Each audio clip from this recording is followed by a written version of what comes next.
beauty, cancer, and inspiration. Here is your co-founder and host, Kim Becker. Hello, gorgeous, and thank you for joining us today. I'm your host, Kim Becker, and this is Hello, Gorgeous, everything beauty, cancer, and inspiration on Society Bites Radio, social interaction for the mind and soul. Our guest today is Rachel Sahu. Rachel is a 36-year-old mom of 3 young children who has been touched by cancer twice. Rachel's dad died of esophageal cancer when he was 56, and Rachel was diagnosed with vulvar cancer last year and beat it. She had 40 radiation treatments and 9 rounds of chemotherapy. Hi, Rachel, and welcome to the show. Hi, thank you so much for having me. Oh, my goodness. I was so grateful when Trisha reached out to you and you agreed to be a guest on the show, because this is not a cancer that you normally hear about. So I'm inspired by your story, but I'm very excited to walk through this with you so that you can educate others on what to look for and what to avoid. But before we get into that, share with me about your dad and his type of cancer and what you kind of witnessed as he walked through that journey.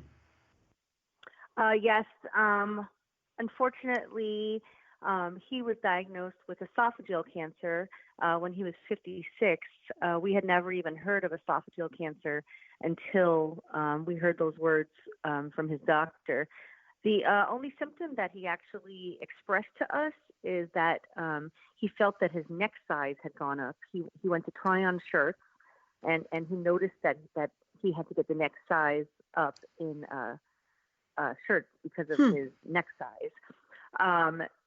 According to him, though, he never had any other symptoms. He did used to complain about heartburn very often, but who would have thought that heartburn could possibly be a sign of something like that. And as soon as he was diagnosed, he was told that he had 6 months with treatment, 3 months without treatment to live. We went for a second opinion.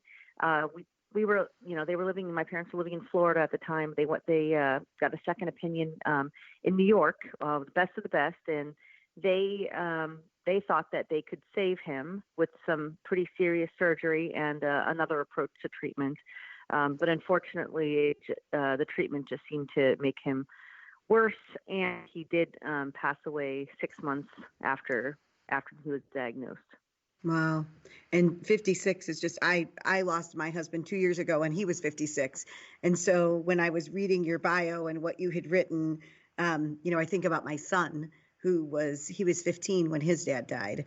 So, it's just so young. You just don't even, you don't even think about that. So how long has your father been gone? Now it's been 12 years. It was in 2007.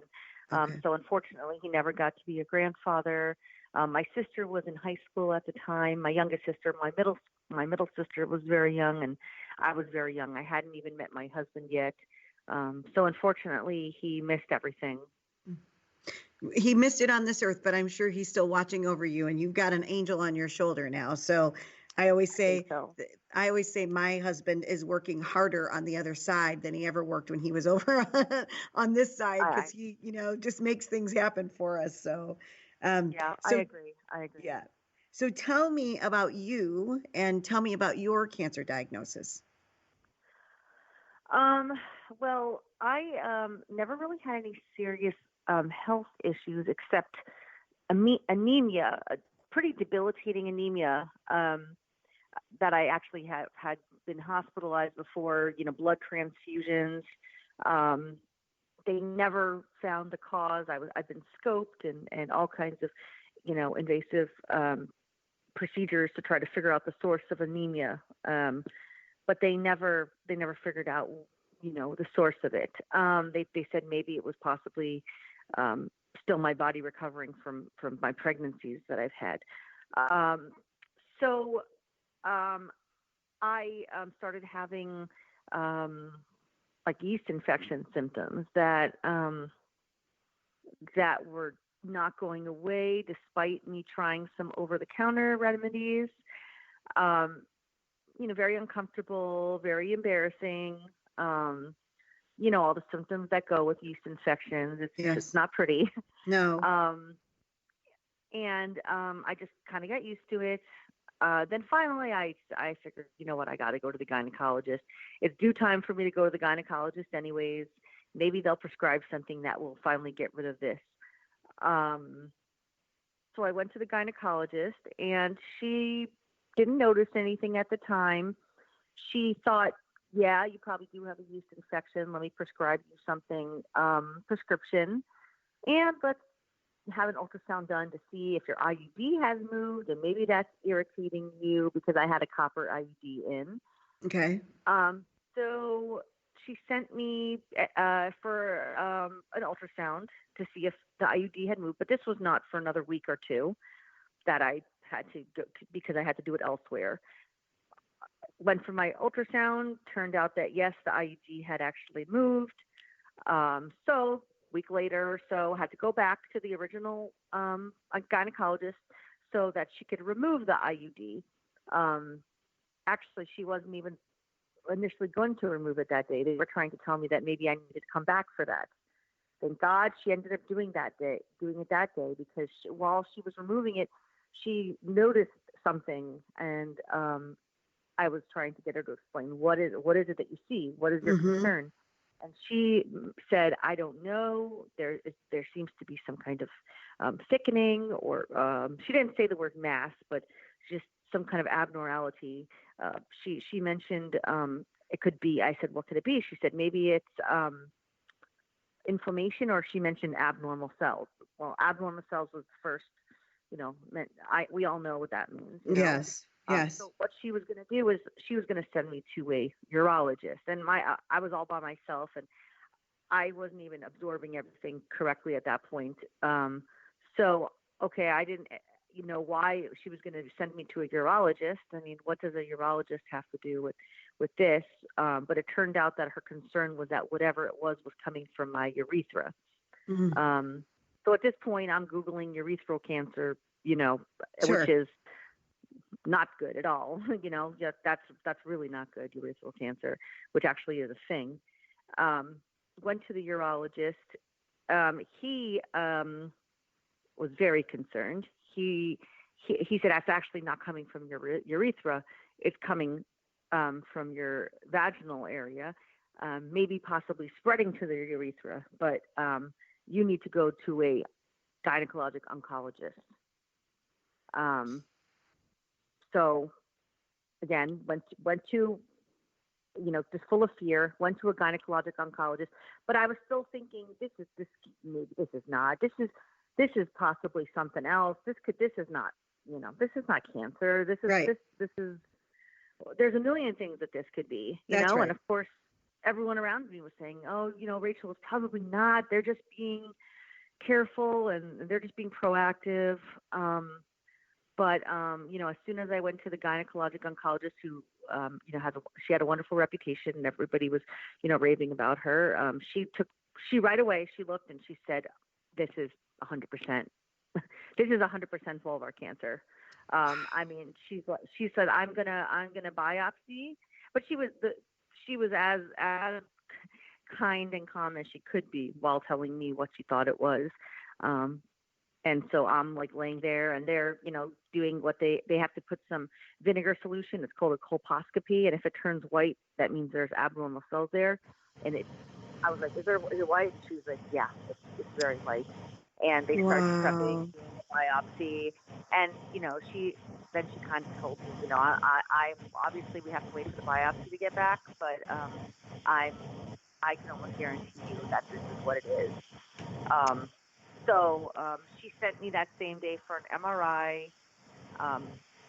And then the good news is that they did call me back pretty quickly with our MRI, and the MRI didn't show that it had spread or anything like that. So went back a couple days later, and we went over the biopsy results. And yes, it was vulvar cancer, which is it's like a squamous cell carcinoma. Okay. So squamous cell is pretty much like a skin cancer. Okay. Okay. Unfortunately, so for the can location, can they do surgery for that? I don't know. They can. However, Okay. if I were to have had a surgery, it would make me so deformed that I would never be able to even, urinate. I would have a bag for the rest of my life. Oh The way my that it had gosh. been, it had, pretty much grown to where it was reaching my urethra at this It point. really, so that was why her concern was and why she sent Yeah. you to a Yes. urologist. Okay. So he was actually kind of sort of part of the team. They kept him in the loop regarding how it's looking throughout the process. So the plan was that they were going to do a chemo per every week of radiation. So like 5 radiations, 1 chemo, 5 radiations, 1 chemo. And I think the plan was at first 30 radiations, and just we didn't know how many chemos it was going to be. It just all depended, on how many. Did they do radiation every day like that then? Every day, 5 days a week. Yeah. 5 days a week. So And I then had one, to, and then a sorry, chemotherapy. yes, I had chemos on Monday, and then Monday through Friday I had radiation. And this was in the summer, last summer. I had the kids home from school. At the time the kids were 6 and 3 and 3, because I have 3 twins. And yeah, now they're 7, 4 and 4. So I luckily was able to find a place like a daycare, for them to go daily while I was getting my treatment done. And my mom lives 3.5 hours away, but she would every week for a few days so that she can come with me for the chemo and then through the worst of the side effects, and then go back home and, rejuvenate herself and then come back again, at least when my husband would be off of work. So we kind of made it work, that the kids were taken care of and that I was able to go to my treatment. And what kind of side effects do you have with, I cannot imagine the radiation in that area. I can't even imagine what pain and discomfort that you endured during that time. The radiation, the side effects from the radiation didn't really start a couple weeks in, but it really made you very fatigued, especially combined with the chemo and the lymph nodes in the area that it affects. It really just really zaps you, and it makes sure. I already had anemia, so it made the anemia even worse. It's like that's where a lot of red blood cells do what they're supposed to do. And then eventually, the burns start, and it's pretty much like your skin is just gray and dead, miserable. You have to do a lot of sitz baths, and it hurts to sit, it hurts to stand. Going to the bathroom is just misery. Diarrhea, menopause. I went through menopause already. Yeah, really? I pretty At much 36. At 36, that nothing. That was the end of it. I think after the first radiation, I never menstruated again after that. So it's been a year. Wow. And then of course from the chemo, I did not lose my hair. That was one very thing I was grateful for, because I had the kind of chemo that I guess the cocktail is not one that makes you lose your hair, maybe a little thin, but I was just extremely nauseous all day, every day, no matter how much anti-nausea medication I took. They tried so many different ways to handle the nausea, and they give you a shot in your stomach and all different kinds of things, but I didn't really put a dent in it. And you said something, that it was a blessing that you didn't lose your hair, but sometimes I think that can be a blessing and a curse, right? Because when you still have your hair, you still look normal. And so when you would say, I'm sure